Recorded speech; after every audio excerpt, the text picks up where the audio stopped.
So, it's a bit early. It's almost afternoon. It's guy. It's that time of year when we talk about the show of shows, the grandest stage of them all, Wrestlemania. So we're here to talk about the night one of Wrestlemania 39, which by the time you're watching this, what happened 2 weeks ago, as I'm recording this, we, at the time of this record, it would have been a week and a half. It's only a few days short before the video's uploaded and stuff. So yeah, WrestleMania 39 night one, huh? Wow.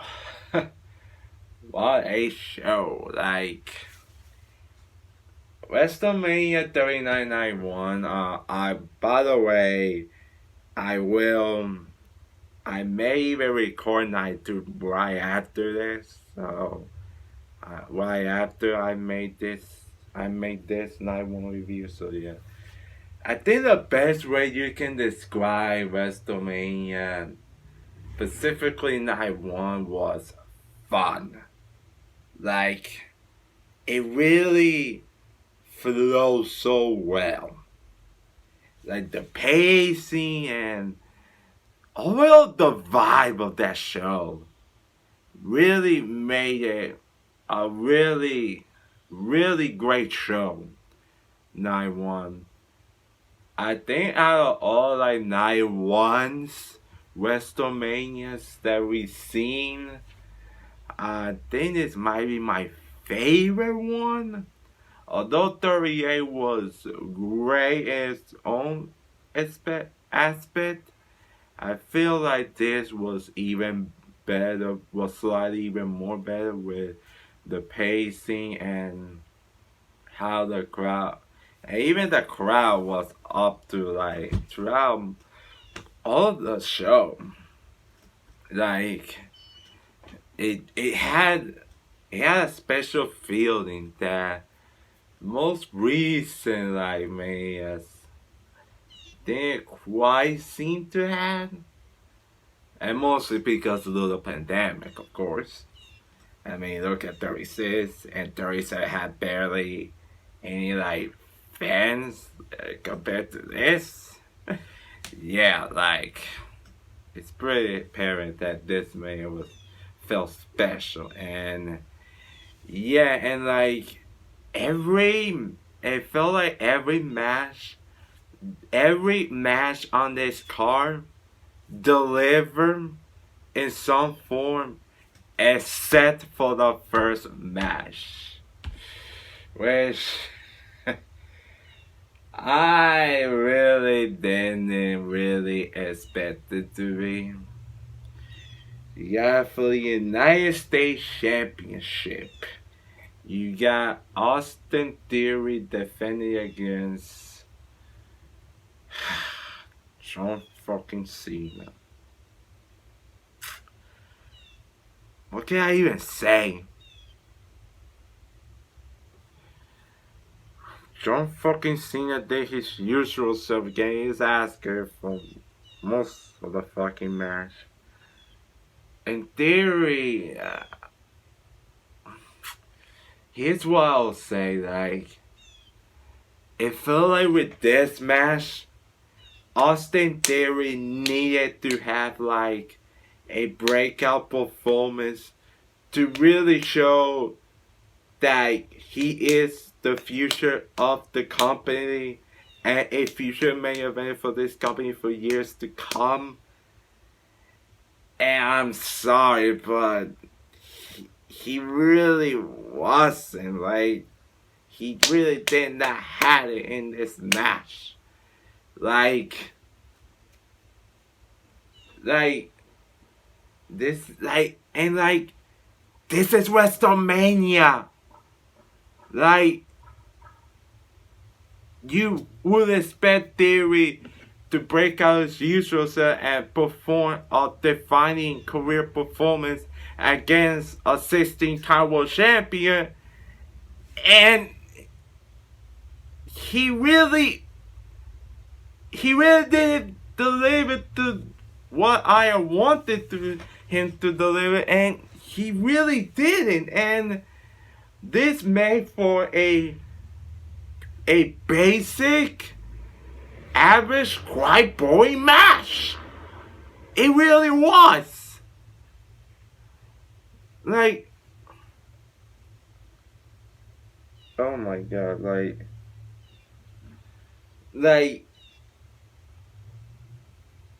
I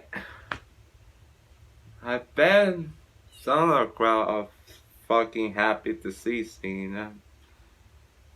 But so the match was quite boring. So the match was pretty boring, like I said, and the finish, like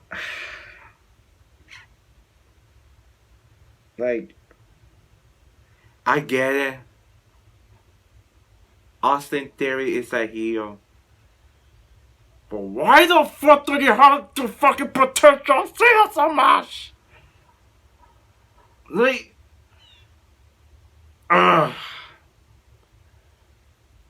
so you have fucking John Cena bury Austin Theory sits very on him on the fucking promo he called a few weeks before this, man.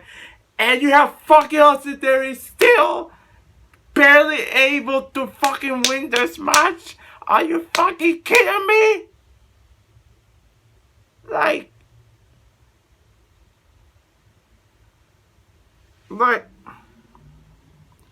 what the hell do you protect John fucking Cena for? Austin Theory is the one you need to be protecting here. Like I say, he still wants to, they still want it to be official, probably official world champion for this coming official main event for years to come. So why the fuck are you protecting John fucking Cena? You fucking Austin Theory win with a low blow and Bishop get a double, like, why? Why? Why would you do this? So, yeah, so it was a boring match for a finish that really did not give Austin Theory any favors whatsoever. Fuck John Cena! That's all we really have to say about this match. Really. And I mean, it can only go up from here. So, and this match was quite very surprising to me. The 4-way tag team match. You have the Street Profits, Braun Strowman, and Ricochet. I almost say Braun Breaker for some reason. Braun Strowman, Ricochet, Alpha Academy, and the Viking Raiders. Like, goddamn. I think this is one of those matches where it's a sample of really making the most out of your time, because the match did not get it. The match was like, really wasn't a long one, nor was it a big match, but goddamn did those 4 teams made the most what they were given at. Goddamn, a really fun ass match, like super high pace action with Strowman doing top rope moves, Chad Gable doing a really good German super with Braun Strowman. Like, god damn, like, man, that was epic. Like, seeing how how he landed so strong landing and had great cooperation on it. That just made it even better. That was incredible. And Ricochet, oh fuck, is like I think they midway he's literally highlight where he turned the outside way with a shooting separate into a loose death, but it's like there. And even the finish with Angel Dawkins holding Ricochet on his knee and Montez for doing a big ass the splash for the heaven onto Ricochet back with Angel Dawkins knees and foot on it like holy cow. The Street Profits win. Like at this point, you could get that win to anybody else, but I think the Street Profits win were as good as a choice doing as anyone. But really, all four things they surplus for this. Like, this was a really fun ass match. So yeah. The next match is Seth freaking Rollins versus Seth freaking Rollins against Logan Paul, who was sending literally like Shawn Michaels style for Wrestlemania 12, I believe. Him coming down and we were like, him coming down all the way to the stage. Yeah, that was a cool entrance. And even the entrance of Rollins was epic. We're like, whoa, whoa, whoa, like the thing he does, that actually gave me a little bit of chills for actually watching it. And the crowd singing like, damn. And the match was pretty much what I expected. Like it was a really great match, and like I think it's fair to say that Logan Paul is really good at this shit. Like, he made me a annoying little spoiled brat for a lot of good reasons you can point out, but he can deliver whatever you say about his personal stuff outside the ring. In the ring, he is as good as anybody right now. Like this was his was because the last year's Mania was a tag match, so this was his third singles match in a year in like since SummerSlam, and look how he has and look how well he has performed in this. Like damn, like he's like I do not care personally outside of it, but in the ring he's a star. And same kind of goes with Seth Rollins, like and like I said, like his WrestleMania resume is pretty building up quite nicely. And you can add this match to his resume building up to them. This was another great match. Even the KSI and getting involved, that was fun. I do not care about KSI, one of Logan's people, I guess, but he even was fun with taking the table spot with the Prime Energy drink costume inside him. It looked corny, but for him it was great when Seth did. I think Logan Paul did the accidental false splash on it, what it was meant to be on Seth Rollins. But yeah, this was a really great match. Seth Rollins gained the victory, like I said he had to, because Logan was kicking his ass throughout pretty much all this build. So, and Rollins is still one of your top guys who you want to buy for, who you want to buy for a world title shots very soon. So yeah, this was a great match. Points for effort for both of them. The 6 woman tag team was Becky Lynch, Leah, and Trish Stratus against Damage Control, Bayley, Io Sky, and Dakota Kai. This wasn't as fun as like the two matches, but it was still decent. It was still decent, I guess. Like, I think it kinda. I think the problem with it kinda dragged a little bit too long for my liking.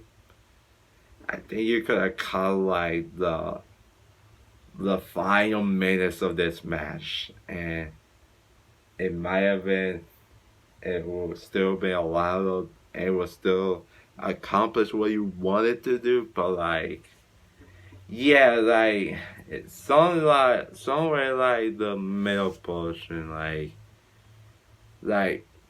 Trish Stratus and Leah did what they needed to do, although Leah, you can kind of tell she is rusty as the old sunshine, as you can tell, like, and you could see why they put it with a tag team. We got Becky Lynch and Trish, because all that she did was kind of she needed to do, and let the younger woman carry the match, which they did. So it was fine for what it was. The victory kind of a little bit surprised me, because I thought this would have been the heel turn. Not necessarily a heel turn, but I thought this would have been a crescendo, the build up for it, from which Trish does turn heel. So yeah, but Becky, Leah, Trish won, and yeah, I think so Damage Control now lost this match to a collection of their all big matches, and I think what they might do is split them up in a not so distant future. Yeah, like, that's the only thing I can see there for them, as they have nowhere to go after this loss, so you might as well break them up in the very near future. So yeah. The next match is Ray versus Dominic Mysterio, father versus son. Now I know there's been a great build up and stuff, and great character role by both of them, but yeah, no, it probably feels so real for the both of them to be wrestling ever for the first time ever in Wrestlemania. That feels so real for Ray. I mean, he gets fucking inducted in a great speech in the Hall of Fame, and now he has to come back at Mania and wrestle his own son. That's gotta feel so real for him. And this match, like, wow. This is another surprise match where I thought it would just be good, but goddamn, and the hot crowd folding, this made it to a really, really good match, or even a great match. Like, Dominic Mysterio and both guys' entrances were just great. Like, that fucking crowd really detested him, and Dominic showing the audience that he survived the hard times, that you can survive those times for the prison, and you had a membership, man, that looked great. And I had probably the biggest smile on my face. The biggest smile on my face throughout this whole night when Rey Mysterio came out on a lowrider with Snoop Dogg. They're coming out initially to Eddie Guerrero's music, and the biggest pop. Like, that LA crowd fucking loved that moment. It can't even make me want to get emotional, because, like, damn, like, it's been so fucking long since I heard that. Like, rest in peace, Eddie. Like, wow. And like I said, the match was really good. They had a nice match. and I still think Dominic is still a work in progress, but you can see he's kind of a little bit growing in the way as this was easily his best wrestling match up to this point. And yeah, I think because of how this ending, how this was booked with the Judgment Day coming out and the Latino World Order, the LWO is back now with Santo Esco with the Legado Fantasma and stuff. That was great, and even the finish with Bad Bunny on commentary, taking the chains off of Dominic, and Raymond said he hit a 619, and also throughout Dominic, like you can really see he has that it as a hero character. With him playing to the crowd, and even playing to his mom and her sister, throwing the cup at her sister. That was great. But then towards the end, Bad Bunny took out the chain of Dominic that was assisted by one of the judgments, I think Damian Priest. But Bad Bunny took it off, capitalized with a 619 1 2 3. Like, holy crowd, and that crowd was up to it. Like, I think this might have been what the crowd was. I think that out of all the matches in the show, to me, I think this is where the crowd was really at its most invested until probably the last few minutes of the main event of the show. But like, yeah, this was so fucking good. This was a great match. And like I said, with how Rey Mysterio won, you can kinda tell this feud is far from over. And I really know, and I kinda expect it will be. Like, it's probably gonna be a series of multiple matches with apparently maybe Ray and Bad Bunny against Dominic Mysterio and Damian Priest at Backlash in Puerto Rico. That's where they're going. And I would love to see a mask versus hair match between Ray and his son Dominic. At I don't even want to stretch it out for SummerSlam, but if you really could, you could stretch it to SummerSlam and have it ended with a match versus hair match. I think that could be fun. As this match was, a fun, good to great match. Yeah, that's all I really have to say. So the next match we have is for the SmackDown Women's Championship. Charlotte Flair defending against Rhea Bloody Ripley, and I said my piece about the build-up toward this match in my predictions video. Really was not the greatest build-up in the entire world. It was actually really underwhelming and pretty in most aspects in this feud. But man, despite all this being the feud being cold, we have Charlotte always seems to deliver its bases every single time. They had a great match at 36. I think another great match at Money in the Bank 2021. And here, I swear, their matches seems to get better with each passing match. And this might have been my favorite match of the night.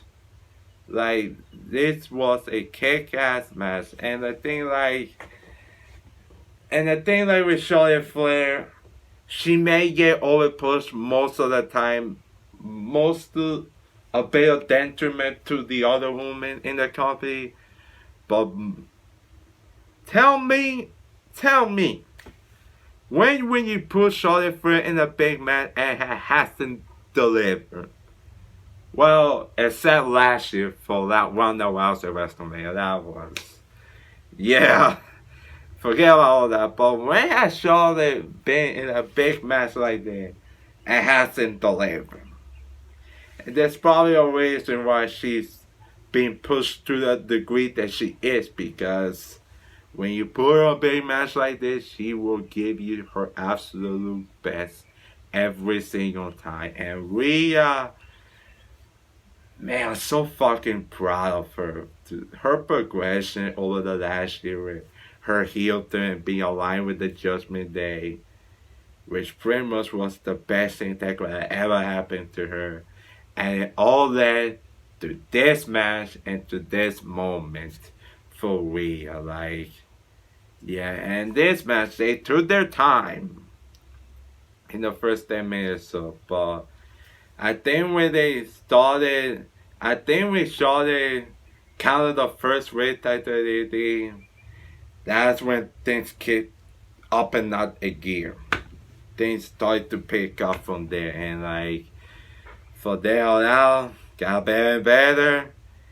And yeah, and you can even tell after when the match was over and Charlotte had a big smile on her face after Rhea Ripley was standing in the ring.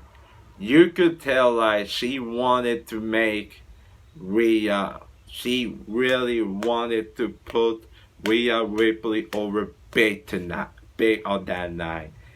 And I got here to give her props because man, she did. Like having Rhea Ripley having to hit not one, not two, but three red types and onto the middle top rope, to the middle rope I should say, from the middle rope to the ring, and Rhea Ripley getting her redemption moment for her losing to Charlotte at WrestleMania 36 in an empty arena performance center, to now getting a big championship victory in front of a sold out SoFi Stadium in LA at WrestleMania 39. I can't say much things praise about this. Like, wow, like this was all building up for Rhea getting the big moment here, and it was great. It was really great. It was amazing. So Rhea Ripley beat Charlotte and becomes SmackDown Women's Champion. Yeah, like this was everything I wanted to be, and I'm so happy that Rhea Ripley got her moment, and I think this was the shot in the arm that women's division of SmackDown really sorely needed. So yeah, I'm really looking for what Rhea Ripley can do with this title reign, as her title reign, like back in like when she won 2 years ago at Mania with the Women's title, that was pretty disappointing. Let's hope that this time we can make it up for that. So yeah. Next was pretty much the cool down between those matches, between that women's title match and the main event of the show. So you had this impromptu segment between the Miz and the Snoop Dogg. They were talking rubbish, some rubbish stuff, and Miz wanted to apparently had his WrestleMania moment, as Snoop Dogg has decided that he has the power to make a match between the Miz against Pat McAfee. Yeah, Pat McAfee came back for WrestleMania and worked pretty much a shortest match with the Miz, and like I see why I can understand why they did it. I mean, it pretty much existed to have to cool down the fans of it, and you can even tell like by that point, even with a women's match in some aspects, the crowd was cool off, and the crowd weren't really as amped up to see Pat McAfee compared to the other times he has showed up in like Royal Rumble. Like that was a pop. This really wasn't like. It was kind of like, yay, he's back. So like but it felt really kind of felt flat. That's all I was getting at, and like for what it was, it kind of what needed to do. So I'm not really going to complain that much. I I even kind of felt it during the show that kind of really the vibe of it, just even a tiny bit. But yeah, but this was okay. So Pat McAfee won this. Like, do you expect anything else out of this? I don't think so. So, with that out of the way, let's get to the main event on night one. For WrestleMania 39, for the Undisputed Tag Team Championships, you get the Usos defending against Sami Zayn and Kevin Owens in the main event. As I kind of said in my preview predictions, but it pretty much had to be the main event for this night one specifically. As outside Roman Reigns Cody Rhodes, it had pretty much the hottest storyline going into this Mania. And outside, it was kind of like outside Roman because this was the biggest story that they could have tell. The biggest story that they could have closed out with this particular Mania with this. And I mean, and the crowd, and it was pretty much going to be the most emotionally invested feud that you could make a Mania for this. And it was pretty surreal to think the literal first WrestleMania, Hulk Hogan and Mr. T won in the main event in a tag team match against like Roddy Piper and Paul Orndorff. That was the very first Mania back in 1985, where the last tag team main event their Mania. This year's Mania, all the way to this Mania, the tag team title match will be contested in the main event. Who would have ever thought, even a year ago, I would say it would be insane to think that a tag team title match will main event on WrestleMania. When you have one of the hottest stories going into it, with the tag team titles involved, nothing could have really made it over there. So yeah, and this was kind of like, well, also do want to point out the live performance with a guy named Uzi Silvert. Uli Silvert, I think that's what his name is. Sorry I pronounced it wrong, but that guy's performance was pretty surprising, cool moment with a live performance and stuff. That was kind of cool. But like I said, when the match was kind of like Rhea and Charlotte, where it was kind of slow, but they pretty much stood their time. And from there, it got better and better. And yeah, like, what's more there to be said about this tag team match for the tag team titles? Like, it was pretty much what I wanted to be and more. Like, and even with the crowd being tired, I think when Sami Zayn first kicked out of the 1D, which no one has ever kicked out, as pointed by Michael Cole, his reaction was great. He was totally in his element during that Mania, and specifically in this match, that was great. Like, and I will say, like, there was a parts of this match where they had me. Like when I think it was Jay. I think when Jay got hit with a stunner and kicked out of it, I was like, what?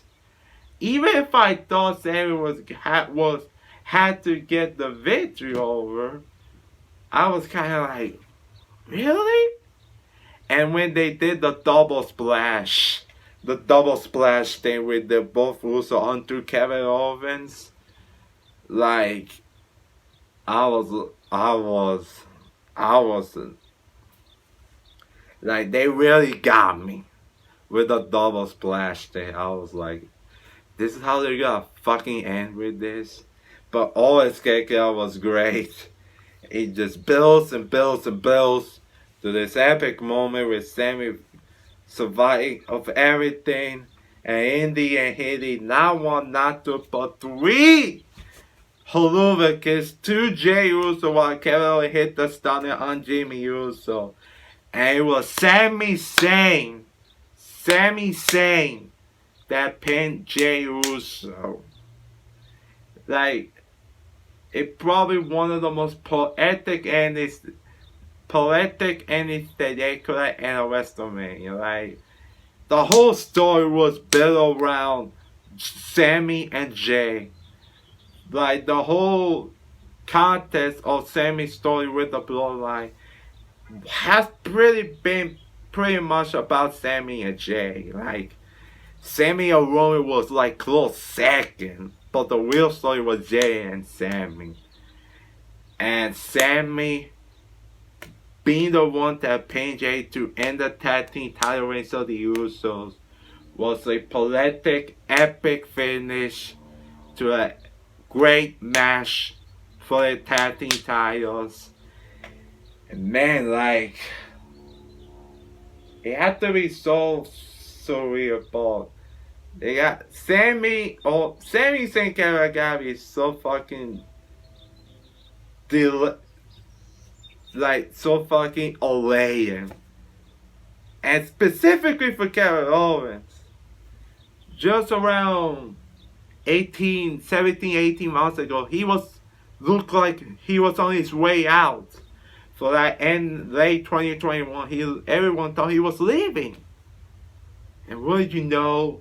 He got re-signed, main evented WrestleMania last year with Stone Cold fucking Steve Austin coming out of his retirement to wrestle Kevin Owens. And then a year later to be associated with the hottest story in this company in many years, main eventing for the second time, for the second year in a row. This time, getting to do it with his best friend, with Sami Zayn, who had the first, as pointed out by commentary, by the way, had the first real break in wrestling in Los Angeles, and be the one that ended Jimmy and JD Uso's title reign in the main event of WrestleMania. Like, you can't get much better than that. For Kevin Owens. And for Sami Zayn, I'm so happy. So happy that he got to reinvent his character in a compelling way with the underrated stuff. And all lead up to his moment. Winning that tag team WrestleMania. And, you know, I should have known with it felt, how it was close with Sammy and KO. I should have known then how night 2 was going to end up being. We will get to when I review night 2. We will get there. But I should have known, I probably should have known what was happening as how the vibe I got with how they ended night 1. But all in all, that was some fun ass wrestling stuff for what? 5 hours? 4 hours? 4.5 hours at least, I think. So yeah, this was a really great night 1 of Wrestlemania. And you see my rating here, and yeah, that was a really excellent Mania. Like, it's one of the better portions of Mania in recent memory. That's what I will say. So, I'll see y'all for night 2. Let's see if night 2 can hold up with this when I talk about it. So, yeah. So, here Slowpo signs off for now. Like this video if you haven't subscribed here. Well, tell me what you think about WrestleMania Night 1 in the comment section below. And as always, I'm Jason Mainius, and I approve this message.